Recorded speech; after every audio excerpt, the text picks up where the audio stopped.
بسم الله دمان شرفته وحب السلام عليكم السلام عليكم ورحمة الله وبركاته runtii sharaf bay tahay waana ku faraxsanahay inaan ka soo qayb galo xafladda xil wareejinta labada agaasimo guud wasaaradda hawlaha guud dhulka iyo guryeynta oo runtii ka mid ah wasaaradaha ugu waaweyn uguna qiimaha badan wadana hawlaha runtii ugu qiimaha badan ee wadanka aad baan runtii ugu mahadnaqayaa agaasimihii guud ee hore wada shaqayntii iyo doorkii uu ku lahaa wasaaraddana runtii waxay ka muuqatay filinkii aanu daawanay oo runtii muujinayay waxqabadkii muddadii koobneed uu joogay agaasimayaashu waa halbowlaha waana hawl socodsiinta shaqada ee wasaaradaha waana runtii halka ay ka socoto hawsha ugu badan ee wasaaraduhu dhammaan wasaaraduhu haddii aanay agaasimayaashoodu ahayn dad xirfad iyo aqoon iyo waaragnimo leh waxaa laga yaabaa caawidda ay caawinayaan wasiirka iyo wasiir ku-xigeenka iyo agaasimo waaxeedyada hoos bay u dhacaysa waana sababta markaa wakhtiyadii ugu dambeeyey dhammaan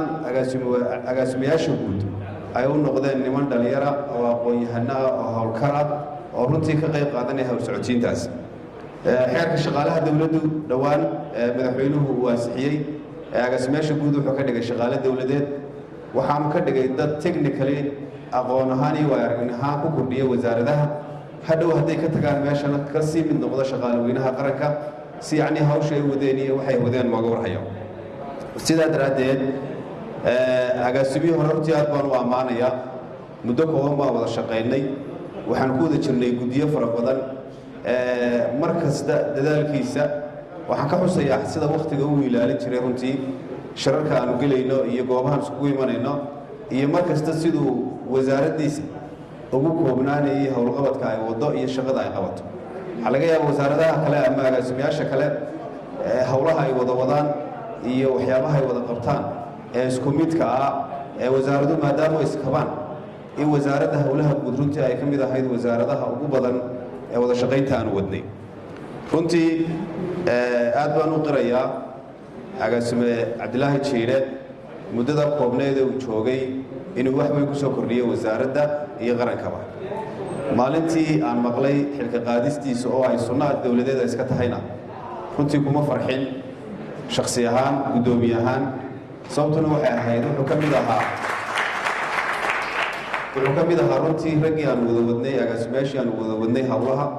waxaa noo qorshaysnaa safarro bariga aan ugu baxayno oo runtii aanu waxyaabo fara badan isla sii meel dhignay waxyaabo fara badan ka sii wada hadalnay waxyaabo fara badan sii wada qorshaynay laakiin maadaama sunnaha dowladnimada ay iska tahay in qof kastaaba aanu ku nagaanaynin goobta shaqee uu joogo oo ay tahay qor isku dhiib haddana runtii waxaan ku faraxsanahay oo aan qirayaa inuu ka sii mid noqon doono shaqaale weynaha qaranka uu ka sii mid noqon doono shaqaalaha hay-adda shaqaalaha waayo xeerka ayaa u damaanad qaaday in agaasimayaasha guud ay noqon doonaan xubno ka sii mid noqon doona shaqaalaha hay-adda shaqaalaha hoostaga waxaana runtii aan qirayaa inuu ka mid noqon doono agaasimayaasha aan u diri doono hay-ad ahaan agaasimayaasha aan runtii u diri doono hay-ad ahaan wasaaradaha dowladda sidii aqoontoodaasi iyo waaragnimada ay leeyihiin looga faa'iideeyo oo runtii wasaarado runtii badan oo u baahan ay jiraan oon aqoontiisa iyo waaragnimadiisa uga faa'iideyn doono haddii la yidhaahdo waxaana rajaynayaa isagoo ka mida hay-adda shaqaalahana inuu noqon doono wasaaradaha ama wasaaradda oo ka soo shaqeeyeyna inuu wasaaradaha kalena uu ku kabi doono runtii aqoonta iyo waaragnimadaas waxaan u rajaynayaa saaxiibkay inuu meel ka sarraysa uu gaadho golaha wasiiradana uu soo fadhiisan doono insha allah dhowaan waxaan u rajaynayaa in dadaalka uu waday runtii aan wada wadnay uu ka midho dhalin doono agaasimaha cusub waa soo dhawaynayaa waxaan ku soo dhawaynayaa bahda agaasimayaasha guud ee qaranka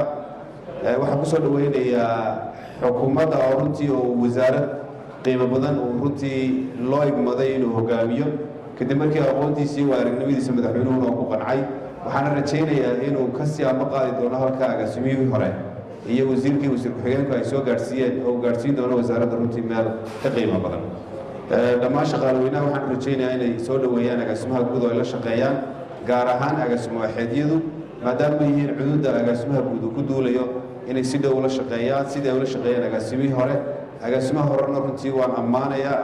waana ku bogaadinayaa dadaalkaasi assalaamu calaykum waraxmatullahi wabarakaatu